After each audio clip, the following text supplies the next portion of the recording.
A'udzu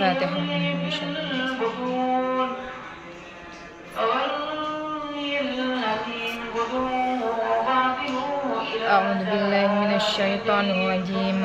Bismillahirrahmanirrahim.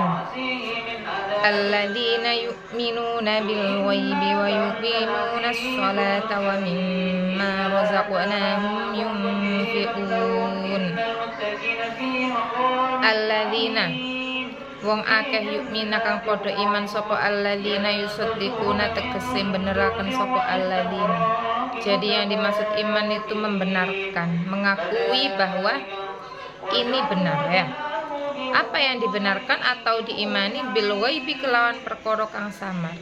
Jadi ini kelanjutan dari ayat kemarin, yaitu hudal lil muttaqin. Al-Quran itu adalah petunjuk bagi orang yang bertakwa. Siapa yang bertakwa? Yang dimaksud orang bertakwa adalah alladzina yu'minuna bil ghaib, orang yang iman pada sesuatu yang gaib. Apa itu sesuatu yang gaib? Sesuatu yang tidak bisa kita lihat oleh mata jasad manusia. Apa contohnya? Hari kiamat, surga, neraka, alam kubur, ya, mizan, hisab, siratal mustaqim, malaikat, jin, ya. Bima, apa yang dimaksud ghaib? Yaitu bima tegese kelawan barang ghaba kang samar apa ma'anhum saking alladzina minal ba'si, rupane saking dina ba'as wal jannat lan surga wan nar lan neraka. Jadi yang maksud dengan barang ghaib itu sesuatu yang tidak diketahui oleh manusia, diantaranya ba'as kebangkitan, jannah surga, nar neraka, kan itu semua ghaib. Tapi pertanyaannya, walaupun gaib, walaupun jenengan semua nggak pernah lihat, percaya atau enggak? Percaya atau enggak? Jawabannya percaya. Kenapa? Karena kan Al-Quran sudah menceritakan.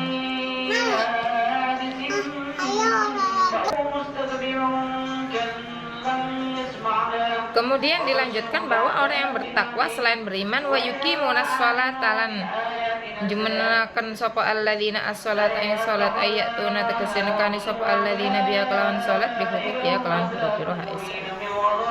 Jadi tidak hanya beriman dengan gaib tapi juga melaksanakan sholat sesuai dengan hak-haknya sholat. Jadi duduk pokok sholat, tapi harus dilakukan hak-haknya sholat. Nah, di mana penjelasan tentang hak-hak sholat itu? Yaitu ada di ilmu fikih. Ya, rukun sholat, yang membatalkan sholat, waktunya sholat kapan, waktu haram kapan, waktu yang diperbolehkan kapan, jika sholat itu di perjalanan seperti apa. Nah, itu semua adalah hak-hak sholat dan itu hanya bisa didapat melalui ilmu fikih. Karena itu sekali lagi saya bilang madin itu penting. Kenapa? Karena dari sekolah madrasah diniyah kalian semua atau kita paham ilmu fikih dari guru, ya, dari guru.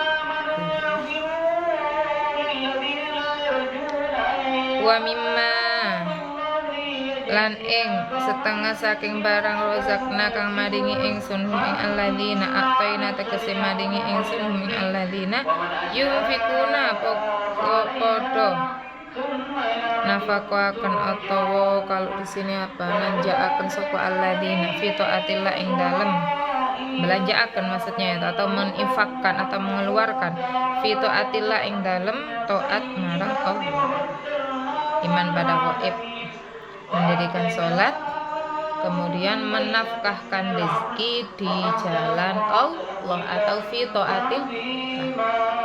Itu yang dimaksud dengan orang yang bertakwa. Maksudnya apa? Setiap manusia itu nggak mungkin yang nggak punya rezeki. Pasti semuanya hidup dengan membawa rezeki masing-masing. Nah, kewajiban kita itu apa? Membelanjakan rezeki yang diberi Allah untuk taat padanya. Jadi jangan sampai ada kalian itu yang bisa makan, punya kerjaan, atau yang masih jadi anak, masih dikasih sangu wong tuane iso jajan, ya, bisa beli baju, tapi nggak bisa taat, ya. Nggak bisa taat, jangan sampai seperti itu rugi. Untuk apa rezeki kalau nggak digunakan untuk senang-senang, untuk maksiat? Ya, rugi. Ya, karena hakikatnya hidup kita itu hanya satu, untuk ibadah atau untuk jadi hidup kita di dunia itu karena hakikatnya adalah untuk ibadah, maka apapun yang melekat dalam diri, kesehatan badan, kesehatan mata, kesehatan otak, uang, beras, makan, minum, itu semua harus menjadi kendaraan dalam rangka taat pada Allah. Makanya jangan sampai yang muda-muda ini hanya gara-gara teman, hanya gara-gara pergaulan, keren-kerenan, geng-gengan, pengen dilihat oke, pengen dilihat maju, itu sampai terjerumus pada barang-barang haram, minum. Jangan sampai. Jangan takut nggak punya teman, ya. Kalau kamu banyak punya teman, raket, cocok, ngeplek, kok di tengah-tengah ngajak minum, ya. Kok di tengah-tengah ngajak maksiat apapun bentuknya, sekecil apapun, umpama nonton porno, ya, yang dikira remeh, ya. Jangan sampai. Sekali-kali ingat, hakikat hidup itu hanya untuk taat, maka apapun yang melekat pada diri kamu harus jadi kendaraan taat. Jangan takut kehilangan teman. Manusia nggak cuma satu, hilang satu ada yang lain. Kemudian selain menginfakkan harta untuk taat, juga walladzina yu'minuna, walladzina lamun akeh yu'minuna kang iman sapa alladzina bima kelawan barang unzila kang den turunaken apa ma ilaika maring sira. Apa itu? Sesuatu yang diturunkan padamu, ya, pada Nabi Muhammad, Al-Qur'ani, tegese Al-Qur'an. Wa malan barang unzila kang den turunaken apa maming koplikas ing dalam sadurunge sira, apa yang diturunkan sebelum Nabi Muhammad, ayat Taurati wal Injili wa ghairi hima, yakni Taurat, Injil lan ghairi hima saliyane Taurat, Jadi selain menginfakkan harta di jalan Allah, tapi juga beriman terhadap apa yang diturunkan pada Nabi Muhammad, yaitu ajaran Al-Qur'an. Jadi apa yang terkandung dalam Al-Qur'an wajib hukumnya untuk iman. Al-Qur'an menerangkan surga, wajib iman. Al-Qur'an menerangkan neraka, wajib iman. Al-Qur'an menerangkan kejadian-kejadian pada masa lalu, kisah Nabi Isa, kisah Nabi Musa, kisah Nabi Ibrahim, atau kisah orang-orang zaman dahulu, wajib iman. Oleh karena itu, ya, sesungguhnya kalau sama orang yang sudah ditakdirkan lahir dari seorang ibu muslim, orang tua muslim, itu kan tidak cukup berhenti dari situ, atau nggak cukup agama Islam hanya dari warisan. Wajib menuntut ilmu, yang itu ilmu agama, yang isinya adalah kebenaran tentang tauhid. Kenapa harus kayak gitu? Karena dalam ilmu tauhid itu, yang sumber ilmu tauhid itu dari Al-Qur'an, dijelaskan, ya, tentang apa, selain sesuatu yang gaib, tapi juga tentang kejadian para nabi di masa lampau, yang itu kemudian akan menguatkan ketika ada agama lain yang masuk, kemudian memberikan logika-logika ketuhanan. Bagi orang yang sudah fondasi ilmu tauhidnya kuat, tuh tahu bahwa hal ini salah karena hal ini sudah dijelaskan dalam Al-Qur'an. Beda dengan orang yang lahir Islam warisan, gak dibekali agama, kemudian datang agama lain yang memberikan doktrin keagamaan, ilmu agamanya kurang, patut kemudian menjadi murtad kemudian pantes. Kenapa? Karena dia nggak punya bekal. Oh, bagaimana sebenarnya apa agama-agama pada masa lampau, kemudian agama pada masa Nabi Isa yang kemudian diselewengkan, itu kan penjelasannya ada di Al-Qur'an, ya. Kalau orang sudah memahami Al-Qur'an, paham, oh agama ini itu asalnya seperti ini, agama ini itu seperti ini.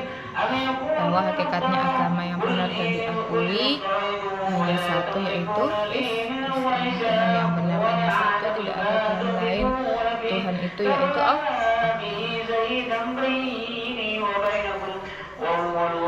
Kemudian wabil akhirati lan iman kelawan akhirat. Hum utawi alladzina iku yukinuna padha ngiyakinaken kabeh ya lamuna tegese padha ngiyakinaken sapa alladzina ulaika wa ulaika ala hudam min rabbihim wa ulaika humul muflihun.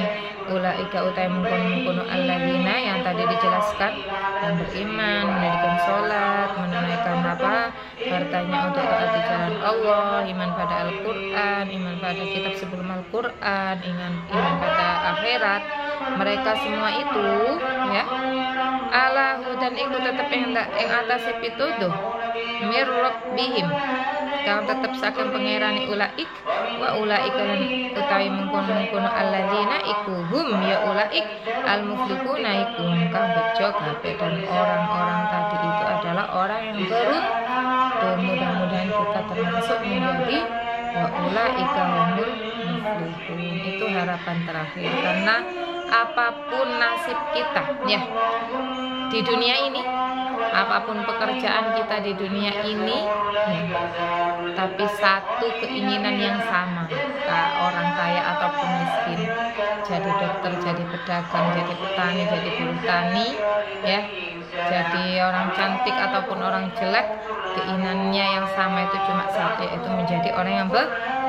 Siapa itu orang yang beruntung? Al-faizuna tegese wong kang padha merkoleh bil jannati kelawan surga, an-najuna tur padha selamat kabeh minan nari saking merkoleh beruntung, yaitu orang yang bisa masuk surga selamat dari neraka. Allahumma amin.